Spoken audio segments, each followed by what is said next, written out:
नमस्कार. स्वाभिमानी TV news चॅनलच्या बातमीपत्रात आपलं स्वागत. साक्री रोड मनपा शाळा क्रमांक 14 परिसरात पेट्रोल पंप येत असताना अतिक्रमण विभागाने केले अतिक्रमण निर्मूलनाला सुरुवात.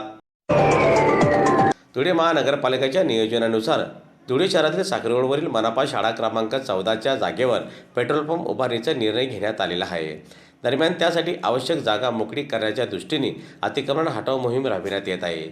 त्या पार्श्वभूमीवर मनपाच्या अतिक्रमण विभागाच्या पथकाने सकाळपासूनच आज कारवाईला सुरुवात केली. दरम्यान अनधिकृत रस्त्यावरील टपऱ्या तात्पुरत्या बांधकामावर कारवाई करण्यात येणार आहे. मनपा अधिकाऱ्यांनी दिलेल्या माहितीनुसार या ठिकाणी धुळे महानगरपालिकेचा पेट्रोल पंप येणार आहे.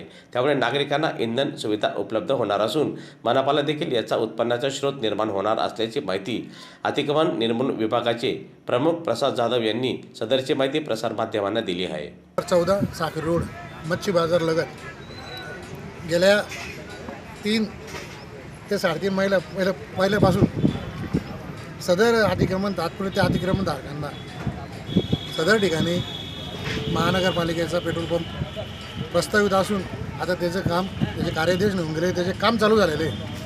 त्या कामी सर्व अतिक्रमणधारकांना आम्ही यापूर्वी तोंडी सूचना भ्रमणध्वनीद्वारे सूचना देण्यात आलेल्या आहे. परंतु त्यापैकी बऱ्याचशा लोकांनी प्रतिसाद दिला.